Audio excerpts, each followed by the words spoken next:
So we've got a bit of a gutter to get through, but then once a little bit, just really a bit, and then we come to just two really, really relevant, fascinating sugyas that consider the question of, firstly, the level of enforcement, in the sense that, how far can you go and say, I want a particular piece of land, the concept of kofan on midas sodom. You're not losing out, so why won't you give this to me in terms of dividing up? Well, we've come across it once before, but there's a whole piece about that, and then the next Omid, and you've given Omid Aleph, is also a very, very fascinating sugya about, in a situation where it isn't large enough to split, because we've had all this thing, you can't force him to split, but can you challenge him to either buy you out or you buy him out, right? So the land's not big enough, so you can't push him to this. You'll be left with two parcels of land that are just too small, right? But the question is, can you sort of say to him, listen, I want to go my separate ways. So either you buy, I'll give you the chance to buy the whole thing. Rather, it's fascinating. These are, and there's so much in terms of relevance to disputes between partners and everything like that. Is incredible. Anyway, so for the moment we are up to Rabbi Yochanan, Omar Rabbi Yochanan. Is that right? So where exactly are we? Sorry, we are 5 lines down. 1, 2, 3, 4, 5, 5.5 lines down on Yud base on the base. And we were just doing the idea that after the Chorban Beis Hamikdash, even though there is no the Nevuah has been taken from the Nevi'im and has been given to the Chachomim. Yeah, that's what we said. We said you can have Nevi'im who are Chachomim, but the Chacham is Odif Minovi. Chacham has got a high level of Minovi. That's what we were up to. Now the Gemora brings a very, this is very, very famous Gemora. Omar Rabbi Yochanan, Yom Shechara Beis Hamikdash. The day when the Beis Hamikdash was destroyed, Nitla Nevuah min HaNevi'im. Nevuah, prophecy, was taken away from the Nevi'im. V'nitla l'shotim l'tinokas. It was given to those who are not of sound mind. We translate that as the traditional translation is an imbecile. That sounds like that's almost like an offensive way of translating it. I don't know what the better word is really. I think the best way is the one who is not of sound mind, one who's not therefore culpable for their actions. Does that make sense? And we've got a better translation, but that's really in a halachic context, right? That's probably the better translation. And the tinokas and the children, they have the level of prophecy. So the Gemara brings a proof, and that's a very famous Gemara, that idea. Now the Gemara brings proof for that. How do you know this? The Shotimai, what's the story of a Shota? There was a story of Mabar Avashi of a Koi Ristikod Mechuzah. He was standing in the Ristikod Mechuzah. Ristikod Mechuzah was like a marketplace, or a public place. Shamei Lahu Shota, and he heard a certain Shota, the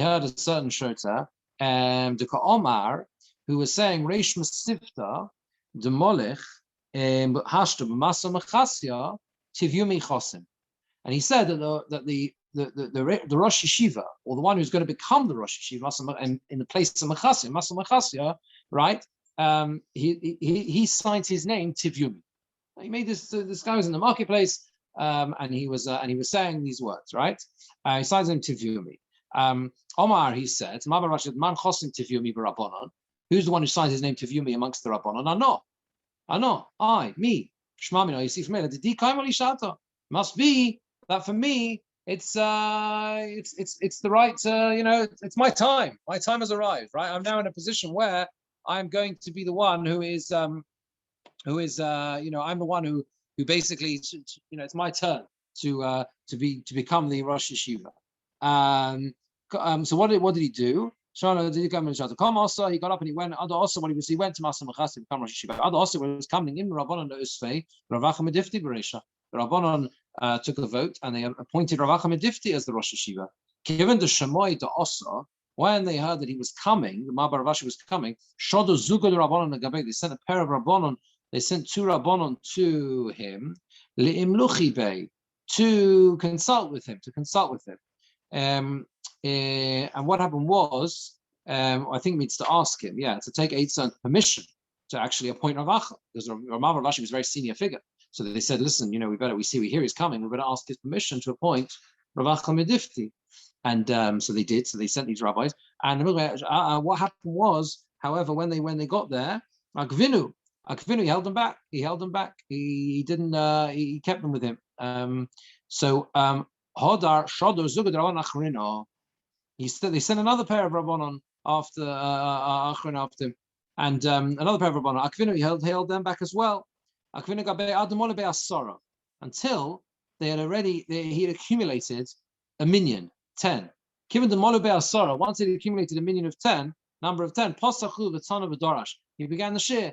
He started, and in Tana v'Dorash, he started to, he taught the Mishnah, whatever, and he was darshan. He began giving the shir. Because you can't begin with the kala less than 10. The kala is the Rabbeinu Gershom explains that the kala, Masechta, the kala, was the name given to the Masechta, the Rosh Yeshiva, the Reish Masifta would darshan. It's actually still been sort of re-adopted nowadays. I think Ponovich was one that made it most famous in recent times. They have something called Yarchei Kala. Yarchei Kala, that's where it comes from, right? And they're basically gathering together people, especially those who don't have time to learn. Other times of the year, specifically for certain weeks in the year, holiday time, whatever, people come and learn, and that's called Masechta the Kala. Anyway, so the rule is you can't begin that shir less than 10. Less than 10. So what did he do here? He created a situation that he would be the Rosh Yeshiva by default, because he began giving the shir to 10. He began giving the shir as the Rosh Yeshiva, basically, right? Now Ravacha called by himself, anyone they do bad to, it doesn't quickly, anyone who suffers something bad, it doesn't happen to him good so quickly. Anyone they do good to him, they don't do bad to him very quickly either. In other words, basically he said, listen, I can see that it's not the time for me, even though he thought he was going to become Rosh Yeshiva, and he realized that he really wasn't going to be his time anyway.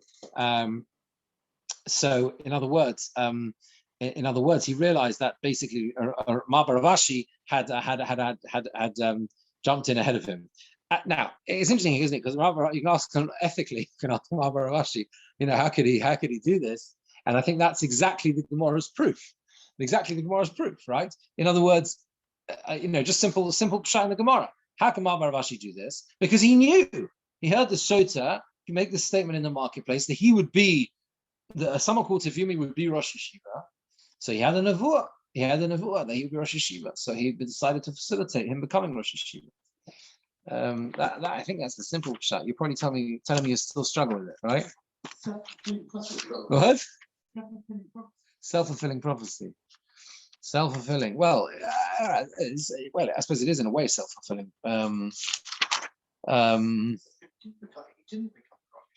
He did, because Ravashi was to view. Basically, the story was like this. Ravashi was walking around in the marketplace in another town. He heard a Shota say, whoever signs his name to view me is going to become Rosh Yeshiva. Ravashi signed his name to view me. He said, it must be me. And he goes off to become Rosh Yeshiva. On the way, they were actually in the business busy appointing someone else. So they sent 2 Rabbanon after Ravashi to sort of request his permission, but he kept them back, and he started giving the shir that the Rosh Yeshiva gives. No, it did. Oh, yes, it did. It did. No. There was something special about it. That's why it says, and that's why it says Bekala. He began giving the shir. There was a special shir, whatever the Rosh Yeshiva will give, almost like a shir psicha or something like that. In the beginning of Zman, you have the Rosh Yeshiva. Yeah, inauguration speech is what he did. He gave his induction speech. 10 people. In what? How many people? To those Rabbanon, 10 Rabbanon. Not even. Yeah, 10 Rabbanon. Yeah. So he became Rosh Yeshiva by default. That's right. That's a good. Well, he did. It says what he says. He said it's clearly not my time. Yeah, it's clearly not my time. Yeah. He became a Rosh Yeshiva. Yeah. What was that? No. He reflected on his situation by saying anyone they do who suffers sort of negatively, in other words, referring to his own position that he's now something bad has happened to him. It's not going to be quick that things are going to be good for him again. He realized that I've lost it now, basically, right? And looking at Rabbi Ravashi, who's become Rosh Yeshiva, he's saying anyone they do good to, min hashamayim, it means, right? Anyone who receives this a gift, sort of min hashamayim in this way, he's going to stay on that positive frame, if you like, for some time. I think that the simple pshat is that the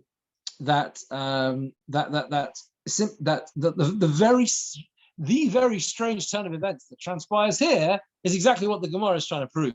That there was a nevuah there was a prophecy there from the shota, and you see it was fulfilled. Yeah. The question is why. The question is why prophecy should be given to a shota. And I'd like to see the next bit, and then I'll show you Maharal, who explains, what is the pshat in this? What does it mean that nevuah is given to shota and Tinokus, right? What does that mean? Why should it be the prophecy nevuah should be given? So that we'll see in it. It's a beautiful Maharal. But let's do the next bit, because the Gemora now brings about Tinokus as well. What's the proof that children? Tinokus Maya. What's the story about children? How do you know that they receive prophecy? The Basra Rabbi Birnbaum, the daughter of Chisda, she was sitting in her father's lap, of Chisda's daughter. They were sitting in front of him, Rav of Rami Bar Chama. So Rav and Rami Bar Chama are sitting in front of Rav Chisda, and Rav Chisda's little daughter is with them and is sitting on her father's lap. Omar Lo, he said to her, Man minayu boys, which of them do you want? Which he said to his little girl, he said to his daughter, which of them would you like to marry? Omar Ale, she said to him, Tarvaihu, I'd like to marry both of them. Omar Rava jumped in and said, "Va'ano Basra, I'll be last. Thank you very much." which is the ultimate, if you think about it, the ultimate response, right? If you think about why the Rava said he prefers to be last.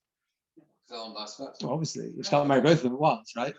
There you are, exactly. So there you see that it was taken by Rava and by Rav Chisda that the words had some element of prophetic meaning, nevuah, right, to them. So that's the proof of Tanakh. Now let's see Rashi on this little piece. On this video, we've seen Rashi is it's the first narrow line. The last word on the last wide line. Baristika shut b'shus rabim. It is like a public place, public marketplace, public domain. Who is literally means reigning. It means in Rasa Machasya, Rosh Yeshiva Achshav is going to become the Rosh Yeshiva now. Tivyumi Chosim, Kashechosim Migeres, when he signs his name in a letter, Chosim Shmo Tivyumi, signs his name Tivyumi. Chaim, when he shot a muzzle, he says, you see that it's my luck, it's my turn. Shodri Zugdarvan Lagabe, Mavaravashi sent a pair of rabbis to Mavaravashi, Limluchi, Velitel Eitzer Shus, the Hamliches Ravacha, to take advice and permission to literally means to crown Rav Acha, to make him Rosh Yeshiva, right? To ask his permission. Posach Ravatona Drosha Manasa Rosh Yeshiva. He began the drosha, and therefore thereby becoming the Rosh Yeshiva. Tivyumi. Since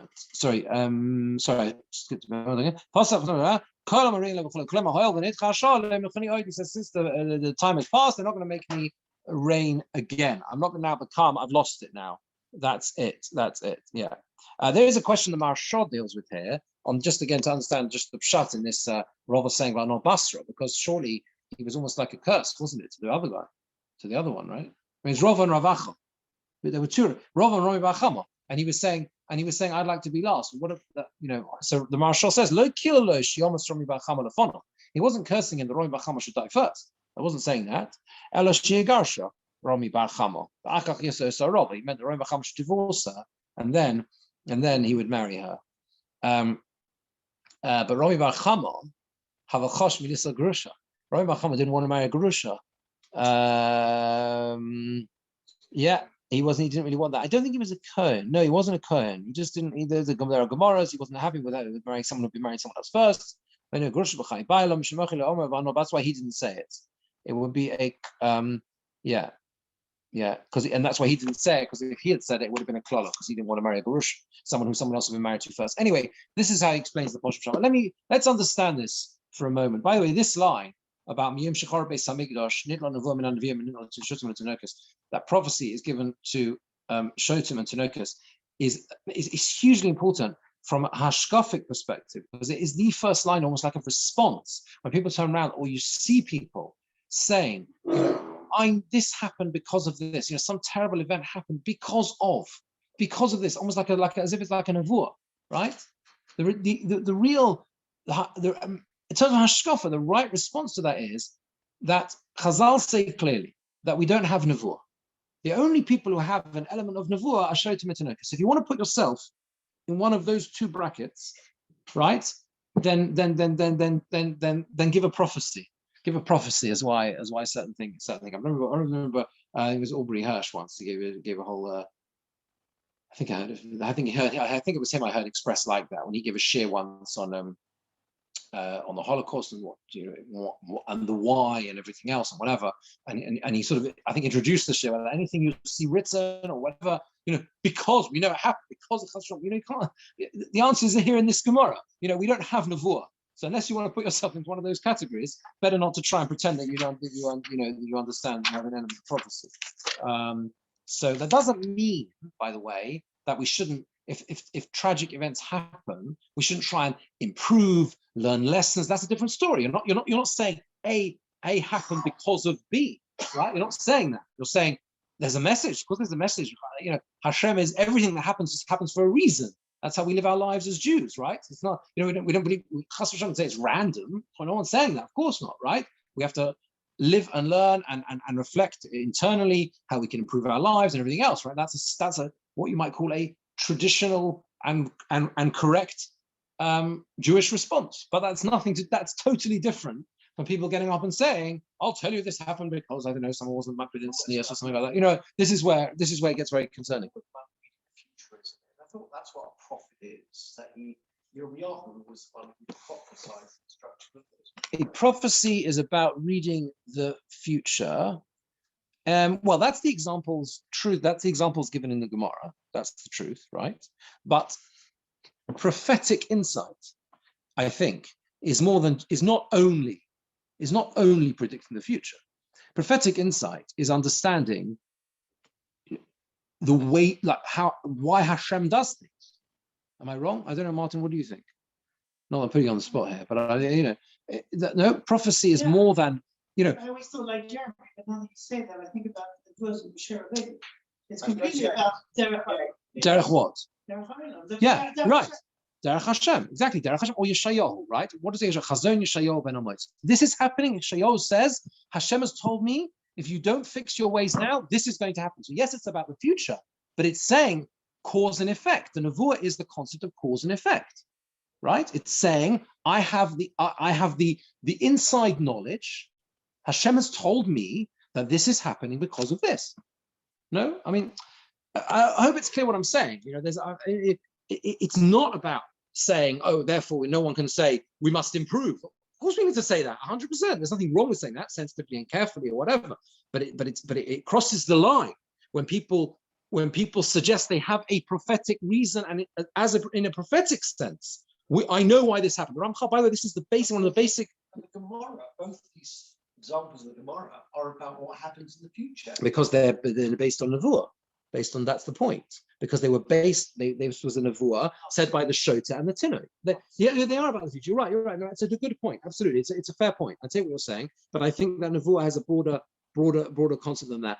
By the way, the basis anyway for what I was saying about the care one has to show when it comes to contemporary situations and scenarios or whatever, and it is something that needs to be said, because you do hear sometimes, shall we say, unusual things, people saying, oh, because this happened because of this or whatever. It's based on the Ramchal. I mean, the Ramchal in Derech Hashem, a significant part of Derech Hashem, where is the Ramchal explaining in detail the way Hashgacha Pratis works, the way Hashem interacts, so to speak, with the world. And one of the main things that the Ramchal explains is, as far as I recall, is that he presents a number of different ways that Hashem can or does interact with us. It could be things happen because of A, B, C, D. There are concepts of Gilgulim, there are concepts, he presents it on the broad picture, but what we don't know is which, how, why, because the infinite, the calculations of the infinite with a capital I are something we are not privy to. Does that make sense? So we cannot know. We can understand, and from the Gemaras, how and why Hashem interacts with all. We have the Gemara in Brachas. You have Yisurim Shel Avo. The Gemara talks about the reasons and things, and the way Hashem interacts with the world. What we can't do is put our finger on a particular event that transpires and say, I know why this happened. That's I think what we're trying to say. It's a complex topic. But that's for example, people who ask the Holocaust, one of the things they always say is, without the Holocaust, the state of Israel would never have come into being, and therefore, so how does one respond to that? Well, that's a slightly different sort of statement. Firstly, it's a complicated statement there. I mean, again, that if you look at the history, just forget, leave anything else aside, it's not entirely clear that's the case.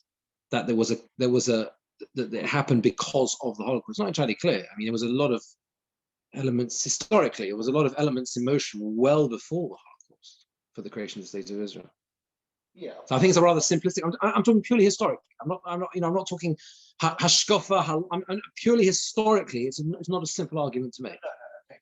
Let's just take that one and accept the argument and just say, well, are you able to say it? Is anyone able to say that because that is nevuah? No. So no. I don't think it's the same. I don't think so. So leaving now. If I go now from that purely historical argument to the hashkafa side of things, there were a number of Gedolei Olam who said that that moment after the Holocaust was a sort of moment of divine embrace in a certain way. So even those who were very opposed politically to the secular state, for example, the Brisker Rav, for example, was known to have said at the time that it was a tremendous opportunity and moment of Eis Rotzen, and that's what brought about the creation of the state of Israel. And if only it would have been used in the right way. That's what he would say, because he was very against, historically, he was very against the secular state, whatever. But I'm just, so that's what you're referring to. I think that's different. Again, that's identifying an Eis Rotzen or people's or the fact that it's clearly a difficult, time.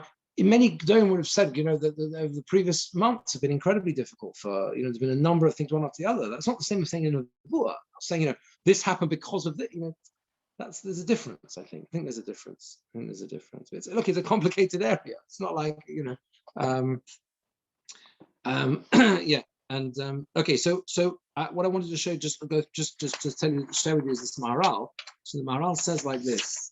The Maharal explains what is the idea here about Nit on Nevuah Nevi'im. I've got a Pirish. He says like this: Ki Nevuah hi min hashamayim. Because Nevuah is min hashamayim. Or mipnei kach hashoita. Someone who does not have his mental faculties, she'ein lo das, who has no das in that sense, ve'ein poel b'sichlo, so he doesn't work like with or through his own seichel in that way. Lekach makabel hadova hanelom me'elyonim. That's how he is able to receive hidden things from Shamayim. Aval ha'chocham, even someone who's a chocham, because he works like through his own seichel, uses by definition, especially someone who's a chocham, uses their own seichel. By definition, by working your own seichel, that sort of counteracts or nullifies that which he receives from Shamayim. In other words, Nevuah, he's saying, I think it's different to the idea of Ruach HaKodesh, by the way, so we have to be careful about these things. Ruach HaKodesh does exist.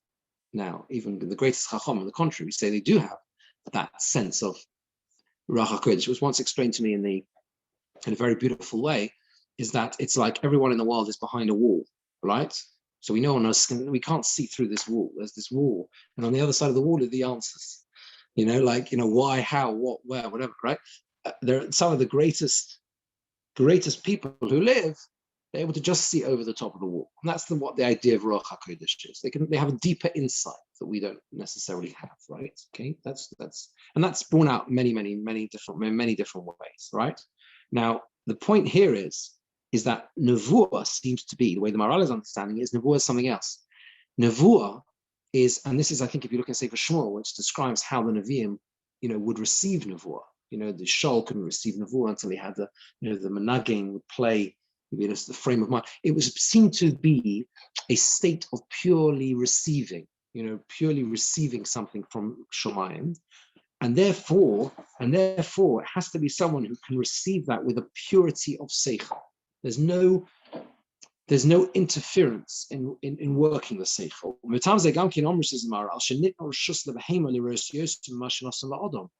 He says that's why, in some ways, it's also explained in Chazal that a behema has more permission to see things than a person. This is all because of the nefesh. The nefesh hamadama, I think, means you say demurnis, to imagine things. The nefesh hamadama seems to be the way our the nefesh is distinct from the neshama. So the nefesh is our mental faculties, right? And the nefesh hamadama is probably the way we trick and fool ourselves, the way we conjure up images, all of the kind of interference, if you like, all of the static interference. I think that's what he means. That goes on in our heads, that we interfere almost like with the purity of the seichel we've been given, right? And he says like this. He brings the Gemora of Kama. He says, the Gemara there says, so we gave a shir on Shabbos about dogs, so now we're going to a little bit rescue dogs a bit. This is not that was a problem with dogs, just that here's something very positive about dogs. He says the Gemara in Bava Kama says that if klovim soichakim, if dogs are playing around, that's a sign that Eliyahu Novi has come to the city. Klovim tsoyakim, if dogs scream, shout, bark, malach hamovis bola'ir. That means the malach hamovis has come to the city. Because in this sense, the Baalei Chaim have that same purity, in a sense. They don't have that same tmimus. They receive more. That's how it is. They receive more. Someone said to me, it was the other day, they were talking about a situation where unfortunately a dog was attacked, or another dog, whatever. The animals are like children in the sense that they, what do I know? I don't know dog, but basically they're like children in the sense that they're treated well, they behave well. If they're treated badly, they behave bad, right? They in that sense, it's like a child, yeah. And he says therefore, children as well, because he doesn't work with his own seichel. That nefesh hamadama, that imagining soul, receives more knowledge of the future from the Elyonim, from the upper stories. And that's how he can receive that. And he also interestingly points to your point. He says he talks about the asidos, the future. So, what was the thing about the Churban Beis Mikdash that suddenly took away the Nevuah from Chachamim? It's a very, very good question. And also it's the Churban Bayis Rishon, I think, right? No, presumably because Nevuah. Because Sof Nevuah is the Churban Bayis Rishon, right? Yeah. So what is it? So what is it? What is it about the Churban Bayis Rishon?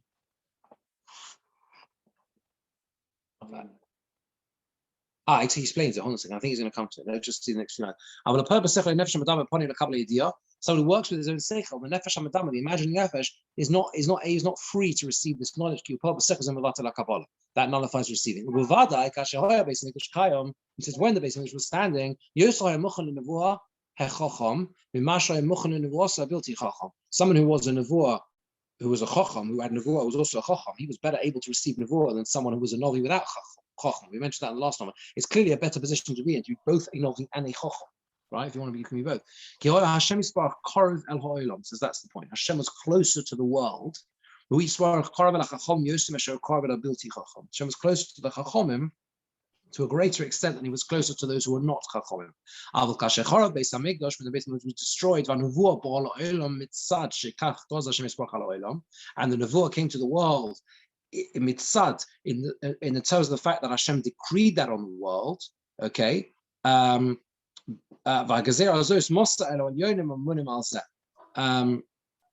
So he says, I'm not sure exactly what he means in the last few lines, but basically what he's saying is, when after the Churban Beis Hamikdash, that idea of because there is a certain distance between Hashem in the Shechina in this world in that sense, so the ones who are able to still receive that are those who are able to still have the purity of Seichel, which is the Shotim and Tinokus. Wasn't that all tied in as well with Avodah Zarah left at that time. So up until then, there was a type of Avodah Zarah.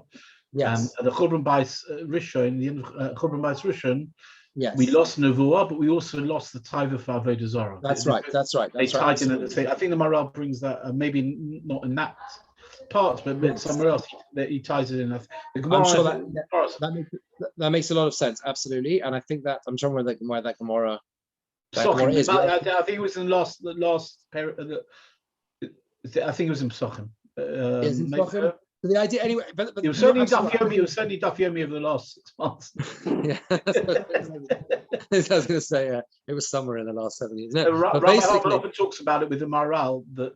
Yeah. Right. He goes into that theme that they go hand in hand. Yeah, that link is very famous, exactly, between Nevuah and Avodah Zarah. The idea that if you don't have that if we weren't closer, the closeness to Hashem, there always has to be a balance between the bad and the good in that sense, right? So if we're closer to Hashem in terms of Nevuah, so then we can cope with a stronger Avodah Zarah, or there has to be a stronger Yitzhar for Avodah Zarah. Otherwise, there's no Bechira. It's all about managing Bechira. That's what it's about, right? There has to be equal Bechira.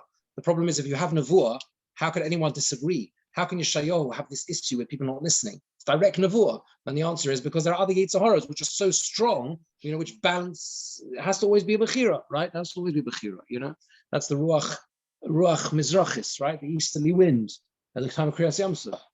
There was a strong easterly wind. Why? Well, there always has to be Bechira. That someone can say it was the wind. If there's no Bechira, there's no point living, right? Even if it sounds bizarre, but there has to be Bechira, basically. So there you are. I mean, it's interesting, by the way, on this point about Nevuah. I just think people do get this, get mistaken. For example, you often see quoted where people will go to, let's say, Rabbi Chaim Kanievsky and ask him, why or whatever. Why? You'll notice that, as far as I know, almost without exception, what he'll respond is, they ask him, what should we do? And he'll say, you should learn, you should do. He's not telling you why something happened. He's telling you, do something positive to improve. There's clearly something that's very disturbing here. Do something to positively improve. That's what he says. Yeah. As opposed to pinpointing. Yeah, as opposed to saying because exactly. Now there is sometimes sometimes there will be a link. So you'll notice that it's very interesting at the beginning of COVID, when everything happened at the beginning, there was quite a strong emphasis in the messaging that was coming out about being makpid on being Adam Machavero, because to not make that link is we're being separated from each other, so we must do something to try and fix things in that area. That's not the same as saying in Nevuah. That's saying Hashem is sending us a message. Let's try and understand what the message is. It's a fine line, but I think you can understand the distinction. Okay, let's carry on the Gemara. Omar Rav Dimi D'min Chaifa. Rav Dimi D'min Chaifa says, why are we bringing this Gemara? Because we bought Rav Dimi D'min Chaifa on the previous Amud. Okay, he was the one who said from the day it was destroyed, Nevuah was taken from the Chachamim, or from the Nevi'im and given to the Chachamim, right? So we quote another statement of Rav Dimi D'min Chaifa. That was Rabbi No, there was Rabbi Yochanan on the previous Amud, the first bit. There were two statements about the Beis Hamikdash, about Nevuah and Nevi'im. There was the one on the previous Amud was, the bottom previous Amud was Yom Shechar Beis Hamikdash, Nidla Nevuah and Nevi'im and Nidla Chachamim, was taken from the Nevi'im given to the Chachamim. Then we followed on from that with Rabbi Yochanan's statement, which was, it's always the trick with the Galata. The trick, it's what we don't know of time point is to try and remind ourselves, why we actually, where's it come from? Why are we suddenly bringing this in? So this one is linked to the original statement of Dimi D'min Chaifa. Okay, so Amar Dimi D'min Chaifa, Kodem Sheyechal Adam V'Yishta. He says before a person eats or drinks, Yesh Lo Shtei Levavos. He has two hearts. After one eats and drinks, Ein Lo Ela Lev Echad. The person only has one heart. Shneimar, as the pasuk says, Ish Nevuv Yilovev. Ish Nevuv Yilovev, which means Nevuv means hollow, right? Without a full stomach, in other words, before eating. And it says that he is Yilovev. He has many hearts. What does it mean? He has many hearts. He doesn't have he's confused. If you take a person who's very hungry, they get confused. They're not really able to think straight. We've all been there, right? So I was going to dash there. He can't think clearly. However, la'achar the pasuk says nevuv luchos. There's another pasuk which says in Shmos it talks about what's nevuv luchos means. This is what talking about the Aron, and the Aron was hollow. So it was there was hollow. The word nevuv means hollow, basically, with boards and slats. Right? It was boarded. There were boards. It was hollow. I think it's talking about the Aron, and it says there. And so there you are. So that's the point. The point is that we see that that before a person, a hollow person. That's the pasuk in Eov, right?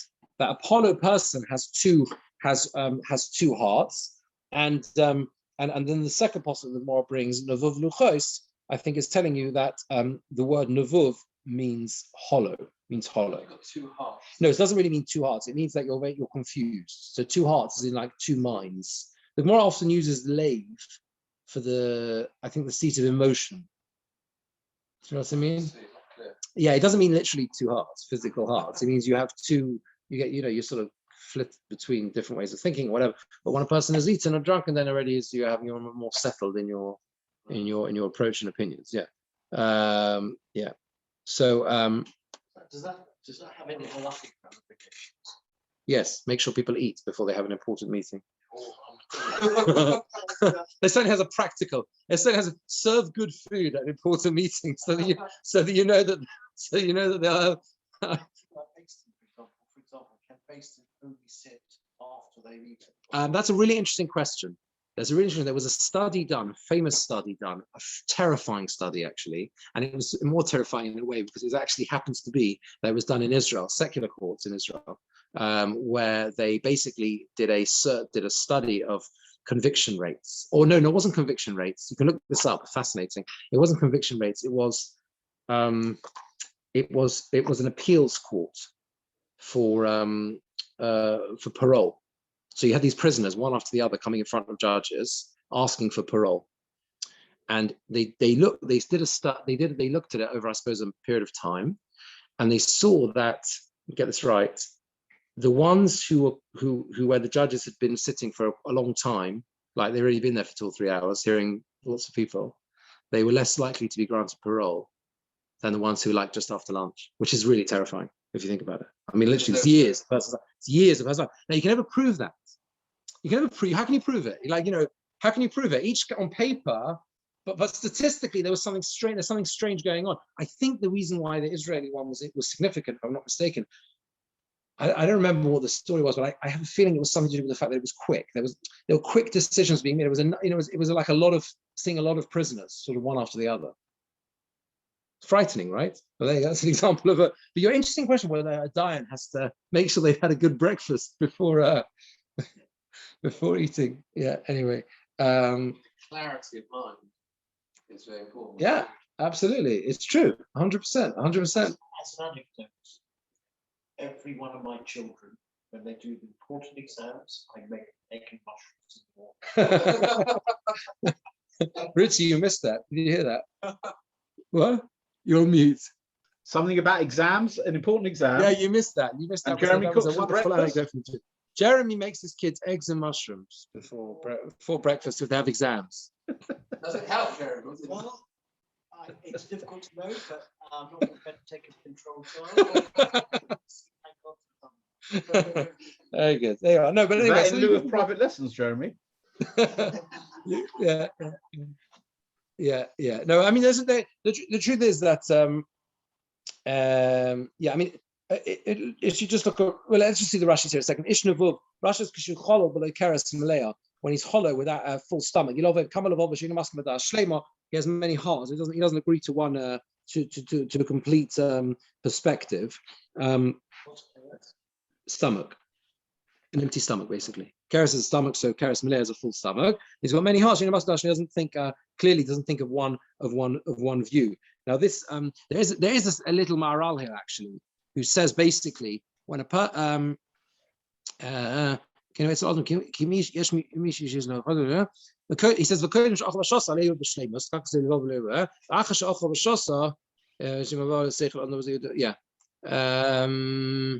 he gives an opposite shot for Rashi. Very interesting. Yeah. He gives an opposite pshat. He says the opposite.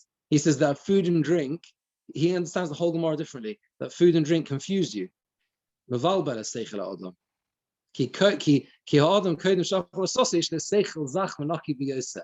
you eat and drink, you're clear-minded. After eat and drink, you fall asleep. You know, the afternoon slots is the worst slot at a conference. If you ever asked to speak, you know that after you ever trying to facilitate something, I'm sure others have been there too. You know, you try to facilitate something, you get the 2 p.m. slots, disaster. It's called the graveyard slot. The graveyard slot. It's worse than the 2 a.m. slot on a first night. A 2 p.m. slot at a conference. Anyway, so the graveyard slot. That's right. So that's the way the Maharal understands the Gemara. He says presumably he must have a different girsa, I think. Or he's saying maybe he's saying shtei levavos is almost like he could, maybe it's more complete in some way. Yeah, he understands 2 hearts is like a whole complete heart. That's what it means in Yilovev, and that's more complete. But after eating and drinking, Eino Elolev Echot, he only has 1 heart. So that's the negative. You've only got 1 heart after eating and drinking. You know, you're a bit half asleep, and that's interesting. Yeah, and that according to that, the ish nevuv yilovev, in the sense that he's not choser, he's got his full heart. Someone who's hollow, someone who's hungry, it's thinking quick. There you go. Omar Rav Yeshua. Rav Yeshua says a rogel b'yayin, someone who's accustomed to have wine. I feel a libay otzim ki basula, even if his heart is stopped up like a basula, yayin mefatchoi. Wine will open it. Shenema, as the Apostle says, with tirosh, vev basulos. Rashi says, vev basulos is leiv otzim ki basulos, a leiv which is a heart which is sealed like a basulos. Osa nuvuv v'cholol. It becomes nuvuv hollowed out. In other words, wine has this quality. If someone is used to drinking wine, presumably not too much, then what happens is it opens them up a little bit. Yeah. Okay. So now we come on to the next sugya, which will begin now. Probably maybe we have to carry on next time. Omar Rav Birnbaum Yeshua. Yeah. Rav Birnbaum Yeshua says as follows: Pshita. He says it's obvious. If you have chelek b'char v'chelek poshet, yavin olei achad mitzra. You give them on 1 border. So this means, let's see Rashi. Rashi says pshita chelek b'char v'chelek poshet. Shnei chalokim shabachar loitel. Echad mishbachar v'echad mishum pshitas. The 2 portions which a bachar takes. So Bechar gets the double portion. They're both inheriting from the father. A Bechar gets double. So these 2 parts that the Bechar takes, Echad Mishum Bechar, Echad Mishum Pshitas, he gets 2 parts. One is the same as everyone else, and one is the double portion, right? It's obvious that he gets them in the same line, on 1 border, next to each other. In other words, they're dividing up fields. Obviously, he's going to get his 2 fields in the same place. She says they're both his portion. They are 1 chelek. The Bechar simply gets a larger portion than everyone else. He gets double. So that's obvious. However, Yovam Mai. His question is, what about Yovam? What about Yovam? Says Rashi, what's the case? Someone who performs Yibum with his brother's wife. The kom tachtov lenachla. So the halacha is that not only is he marrying the brother's wife, but he also gets the inheritance which his brother would have got. So if their father dies after he does Yibum, he gets his nachla, right? He gets his inheritance as well, all right? The notal shnei chalokim, and he takes 2 portions. What's the halacha, says Rashi? Mi motsu omri lei, can the other brother say to him, Hoyol mikoach achrina ka'osi lo yavi lohu, since he's coming mikoach, the others, right? And someone else, right? He's coming, it's not his own portion. He's simply taking his brother's chelek, right? So therefore, lo yavi lahu, I'm just looking at the Bach here, Bach changes something here. Lo yavi lahu, lo yavi lahu ni'alech. Yeah, we're not going to give it to you. Achad mitzra, we're not going to give it to you in 1 area, 1 border, and 1 next to the other. Ilav malisa gabon bedomi. Unless you pay us for the right, for the privilege to receive it in this way. Yeah. So that's the question. So let's just try and think for a second. Let's try and understand what the Gemara Shaila is. Why should it? What's the? Sorry, can I ask one thing? Yeah. If the Yovam has married the wife of the firstborn who's died, does he get the double portion Of of who? the firstborn? I think so. Yeah. I think so. I think that he gets whatever the other guy would have got. So that's right. Potentially could have three. Yeah, exactly. You're going to end up getting a lot. You're going to end up getting a lot. That's right. I mean, it's not a simple thing to do to marry his brother's wife. He's going to be responsible for her. He's going to be, you know what I mean? So it's not like it's a. No. So then you have the option of chalitza. Nowadays, they only do chalitza.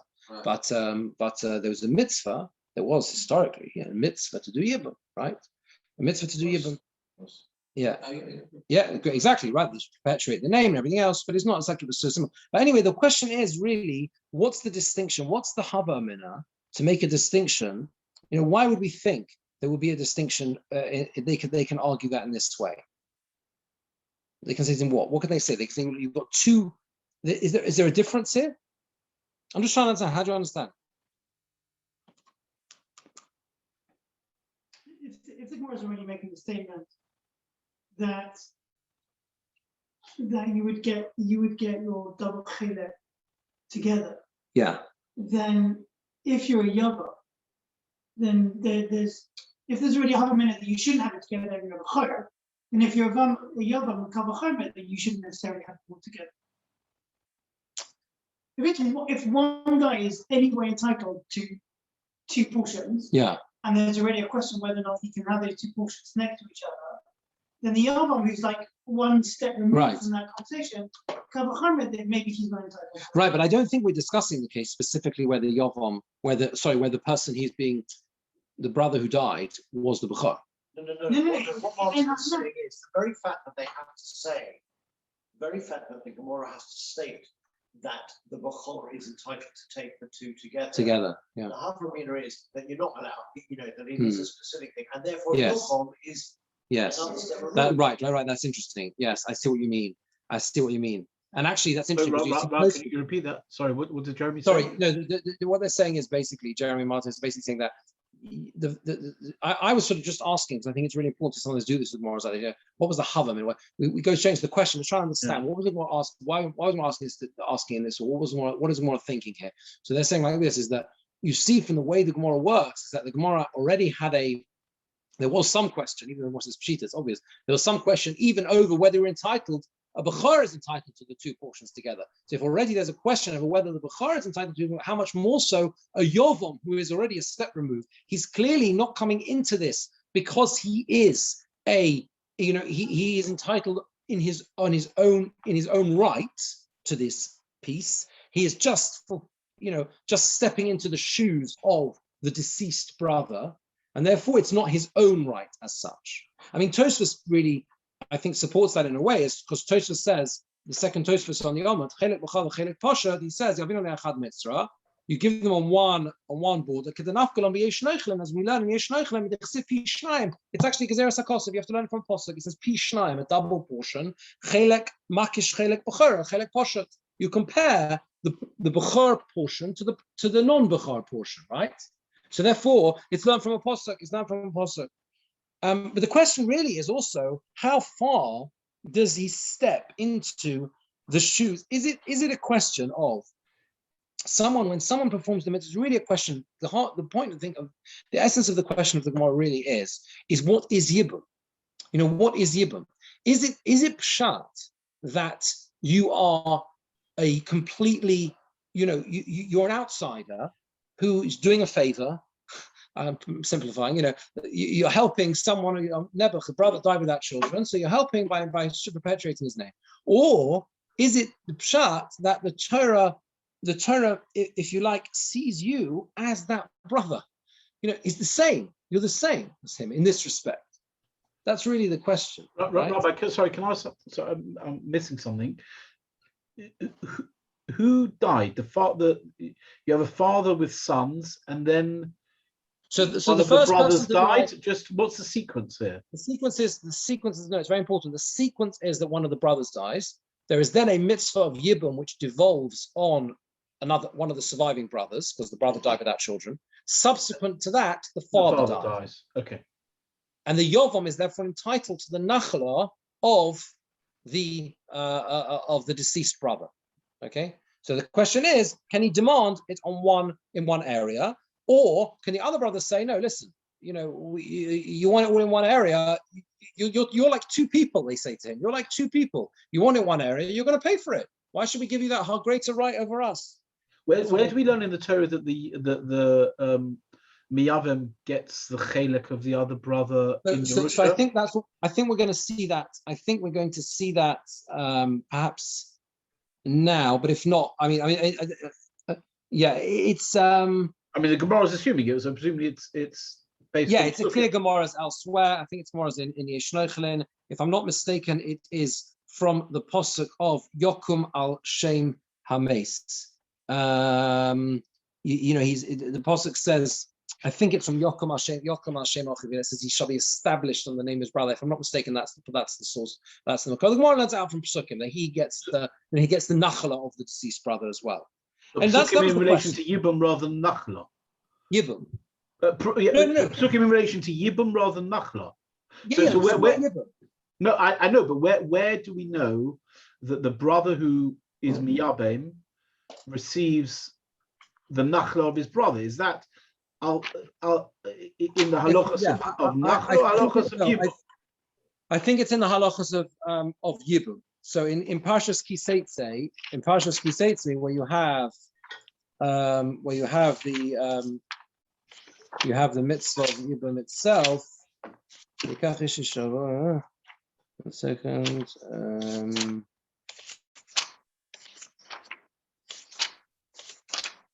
Where is it?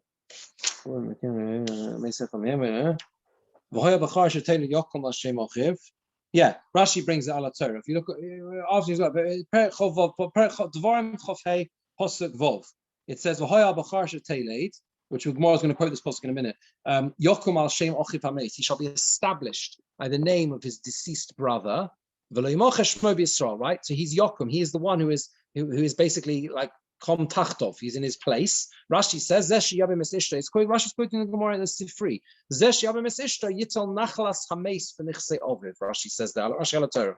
Yeah? In the end of Parashat Kiseitze, right? He shall take the nachla of the deceased in his father's nechosim. So that's the answer. Yeah. So that's what we have about Yovam. Omar Abai says he. So Abai said he. It's the same. He's entitled to say, I want it all together. Even in this case as well, he can say, I want it together with my property. My time, what's the reason?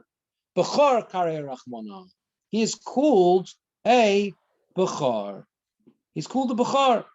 He's called the firstborn. So Abai's answer is, look at what the Torah calls him. It says, V'hoya ha-Bechar asher teleit. V'hoya ha-Bechar asher teleit. That's what we think. That's what we think. But the drosh of the Poshup Shine the Posuk is referring to her son. Ha-Bechar asher teleit, the Bechar who is born shall be called by the name of the deceased. Yes, that's how you learn. That's the simple translation of the Posuk. But Chazal darshan the Posuk differently. If you look at Rashi, Ha-Bechar asher teleit, about halfway down the Amud, Ha-Bechar asher teleit, the Yovam komishtoi. Chazal understood that the Posuk is talking about the Yovam. That's the person who does Yibum. The mitzvah begodo liyaveh. It's on the mitzvah devolves on the older brother. He gets the first opportunity to do the mitzvah. Asher teleit is a different drasha that tells you prat la'aylanis. If she's not able to have children, then there's no mitzvah of Yibum. There's only mitzvah if she is able to have children. The hachi midrash kol. This is how you explain the pasuk. Yuvama yovaraleh v'goymer her yuvama shall have a relations with her in the sense that he marries her. Who's her yuvama? That's the other brother. Yuvama is the brother, the surviving brother, marries her. Yeah. The pasuk then carries on. Next pasuk. Which of the Yavomin, which of the potential Yavomin, the other brothers, marries her? The firstborn who was born first.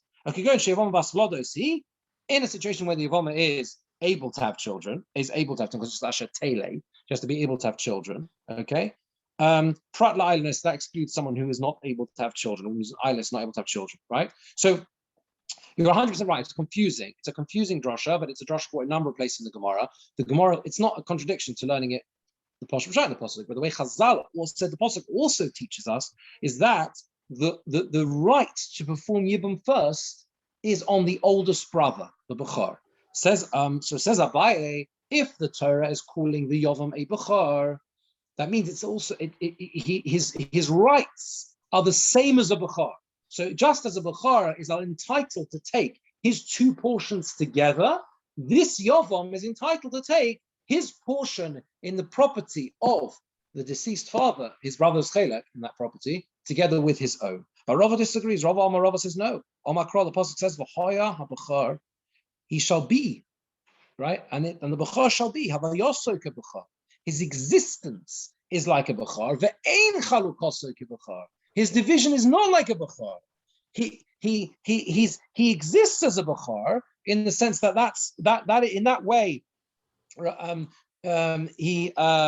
Rabbeinu Gershom explains it like this: Havayosok a Bechor little base chalokim. Right, to take two portions. He exists like a Bechor in the sense that he gets double. He gets double. That's why it's called a Bechor, because he does get double. But he's not the way it's divided up is not the same as a Bechor. So he doesn't get to take those two portions in one place. So Rava gets the opposite inference from Abai. Both looking at the same pasuk. Abai says he's a Bechor, 100% like a Bechor. They cannot say anything. He gets the portions together. Rava says, no, that's not what the pasuk means. On the contrary, the pasuk says, "V'hoya haBechor." He exists like a Bechor, entitled to two portions, his own and the deceased brothers. But he's not, the process of division is not like a Bechor. A Bechor, in the process of division, can turn around to the brothers and say, I'm entitled to both my portions in one place. Right? Pishnayim. It's one nachala for me. But this Yovam is not, he doesn't get that right. He's not, his division he gets is not like a Bechor. No, he is here, but he is still stepping into the shoes of the other brother. And therefore he doesn't have the right, and when it's divided up, to say I want it in the same place as mine. So let's say we've got land, we've got a whole wide area of land. Wherever the division is taking place, right? He's got the whole wide area of land. He cannot demand from the other brothers to say, listen, I married before our father died, I married his wife, and therefore I'm entitled to two. I'm like a Bechor, and because I'm like a Bechor, I want all my land together. And they say to him, no. you get two portions. That's true, because you get the deceased brothers as well as yours, but there's no entitlement to have it together. You want it together, you pay us. That's a Rava. This is a really weird question, but where's Rava's emotional intelligence? Emotional intelligence. Well, it's a drasha. That's the point. It's a pure drasha. No. It's a good point. This is not svara. Pashup Pshat, this is not svara. Rabbi and Rava are the machlokus is based on how to understand the pasuk. Do you look at the pasuk as saying v'hoya haBechor, his existence is like a Bechor, but not the division is like a Bechor, or do you say he's entirely a Bechor? When you say emotional intelligence, you mean like no? I mean, if the brothers anyway going to the extent to be the other, yeah, it feels like Robert's trying to darshan the pasuk of the higher to exclude the benefit that he would potentially have, that's not explicitly mentioned in the pasuk, in order to that makes it more of a downside for him to want to do this. Rava's bringing us a pasuk to say that he doesn't get what he wants, basically. Yeah. I don't know. What's the basis of Rava's? I can't see it. If it had said V'hoya haBechor, then I could get it. But how does he darshan from V'hoya that Havayoso Kibachor? How does he? No, because he's saying that the way, since Chazal understand this pasuk as that the Bechor shall be, so he says that his existence is like a Bechor. he gets the rights of a Bechor. The rights of a Bechor are to get 2 portions, but it stops there. That's the limit. Why? Why? Because that's what the Torah, that's how he understands the way you read the Pasuk. That's why you learn the Pasuk. That's how you learn the Pasuk, according to this Josh of Chazal, which, by the way, is completely, we understand, not the simple pshat in the Pasuk, but once you're going down this route, that's how to understand that. Right? I mean, the truth is, what I think the point is, and this is where we'll leave it for tonight, because this is, we'll see it properly next week, and that's the end of this piece, by the way. The next piece is it goes on to different questions, but it reflects and look back, as you'll see, is we're going to go on to the next sugya is about Kofanomidas, where basically you say, listen, what have you got? Why be nasty to me? You know, I'm getting 2 portions of land, right? So Kofanomidas Sodom is, you know, the Sodom were famous for basically to spite people. If I know, I'm not, right? You're not losing and I'm benefiting. You're not losing out by my benefiting, so why not let me benefit? So the brother wants to turn around to the others and say, listen, I'm getting 2 portions anyway, just give them to me in the same place, instead of having to send a guy to work over there and work over there, right? And Tosfos asks, according to those who say, they see the next sugya, Kofan Amidas Sodom, you can argue Kofan Amidas Sodom. Why do you need a posuk? Why does Abai need a posuk to say that he's entitled in the same place? Use the logical svara. That's the default position I'm saying should be Abai, right? Like you say, Rav is the difficult one, right? The default position should be Abai. Leave aside the posuk, because you turn around and say, listen, what have you got to, why not make me, why not give it to me in the same place? And Mr. Shem will continue that next time. So there we go. Again. Okay. Thank you all for joining, even on the bank holiday. We'll send the link out to those who missed it, I think, so they can catch up. Huh? See you, Richie. Have a good evening. Take care. Thank you. Literal,